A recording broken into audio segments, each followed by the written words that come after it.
Hello again, Hot Wheels fans. So I picked up this Toyota Land Cruiser. I think they're cool looking trucks. And let's just take a look and see what this brand did for such little money. So the Land Cruiser dates back 10 generations of vehicles, all the way back to 1951. So it's been around forever. And I really like these early generations. I think this is the second generation, meaning it'd be like the J40 series, which came out, well, was available between 1960 and 1984. So that's a pretty big stretch. So there we go. This might be an older one because it's got round headlights, but I picked this photo because it's blue. And then this one it was listed as an FJ45, and it does have rectangular turn signals instead of the round ones. But I found that the back end matched up better, you know, the lights and stuff. So that's why I pulled up this photo. There are, I guess, so many variations within the J series that I honestly don't know which photos are which and which one that Hot Wheels was going for. Wikipedia, at least, is saying that the pickup is considered to be the J45 or J47 chassis, and it came out in 1963 and has the longest wheelbase of 2950 millimeters. So I'm going to attempt to measure this wheelbase here. Make sure that's zeroed. Yep, okay.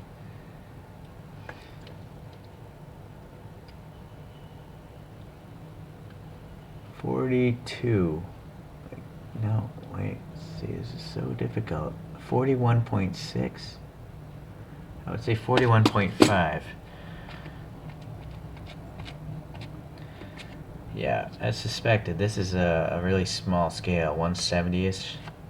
Okay. And or the proportions might be modified, because I feel like I've seen side photographs where the back end of the bed is longer. So I think some liberties were taken to fit the Hot Wheels blister pack there and their racetracks. And obviously it would have never come with giant tires like this stock. But Hot Wheels likes to have fun with their design, so that's what we're what we're going with here.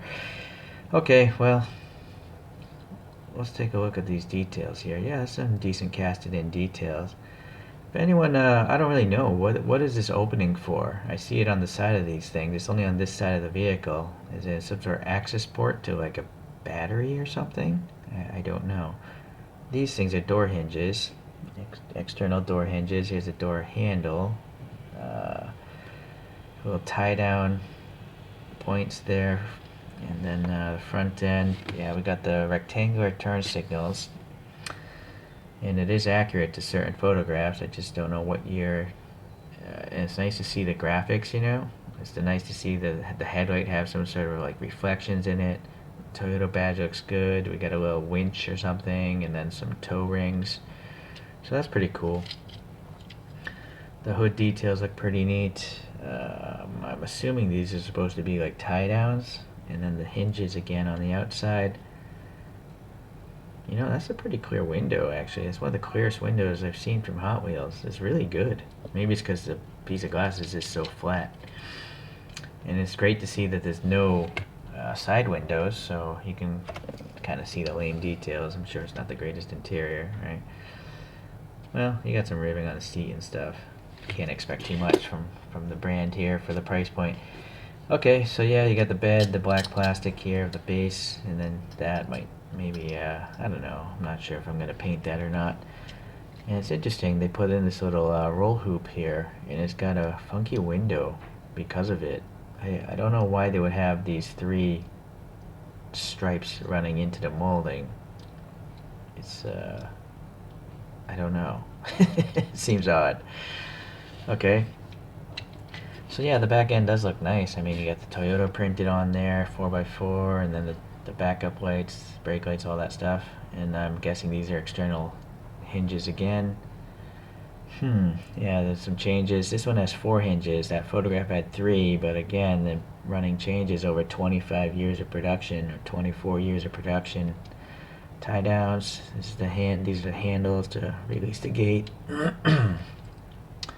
The white roof is pretty nice. Yeah, little contaminants there. But again, for the price, I can't complain. The wheels are pretty cool. They're just a bit big and modern. So I think I'm going to do a wheel swap on this guy because, yeah, that's just a little bit too modified for my taste. So this thing is copyright 2020. I'm curious, guys, you Hot Wheels veterans, have they done this casting, a pickup FJ40 in the past? And is this just like an update? Or is this like a brand new casting back in 2020? Because I wasn't really collecting back then. So it'd be nice to know that. A little suspension molded in there, giant suspension molded in there actually, and then riveted together as usual. Rolls really well because they have this center rib. It's really only rolling on that tiny center rib. So pretty cool. Alright, well, let's see what kind of wheels I come up with. So I'm back here with some original steel wheels with some chromed out hubcaps. That's basically the images I was going for. The wheels and the hubcap are one 3D print. I had to paint the silver and these extra details myself. But the tire is a separate piece, so it, slides over the wheel. And then I used the stock axles. I just clipped off the ends and then trimmed them down and super glued them in place. These are pretty aggressive off-road tires, of course. But I did make them more narrow, so they're not sticking out, outside the vehicle so much, so it looks more street legal. And I had a little black paint here, and then a little silver on the door handles, and then a little silver bolt details there.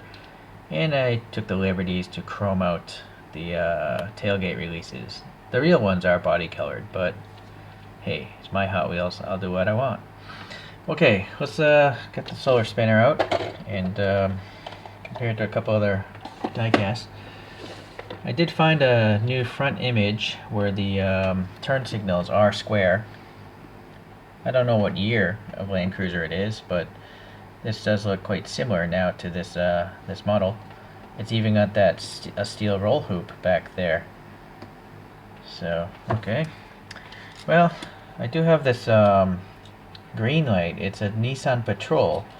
So I kind of feel like these might have been, cross-shopped perhaps from someone in Japan.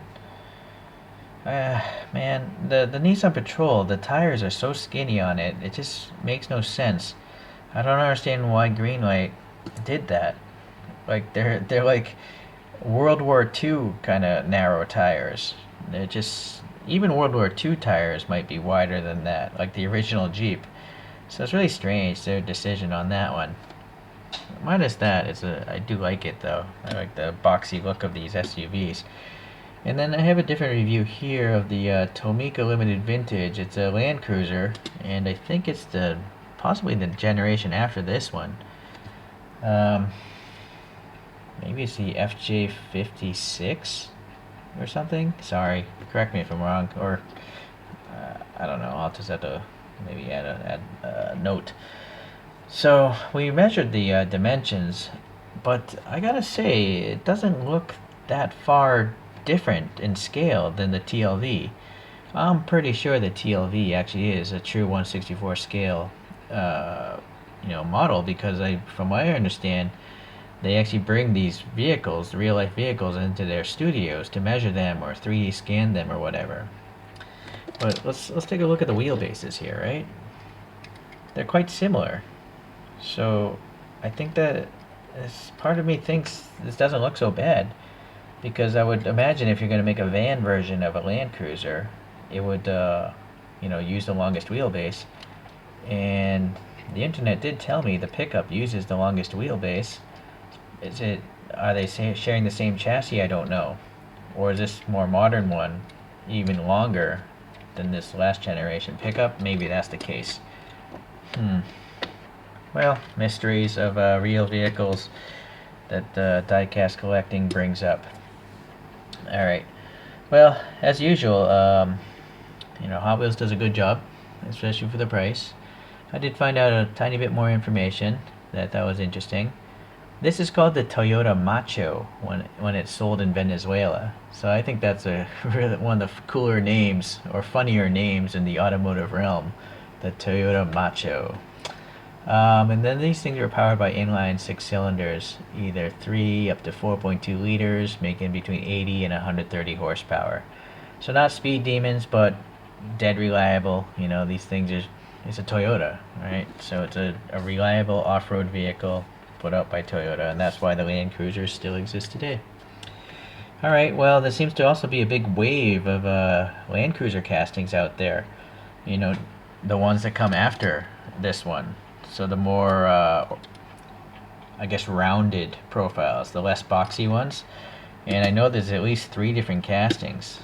So I might get those. I'm not sure. I don't really like those rounded Land Cruisers, but you never know what will happen. Maybe I'll just get bored one day and get those.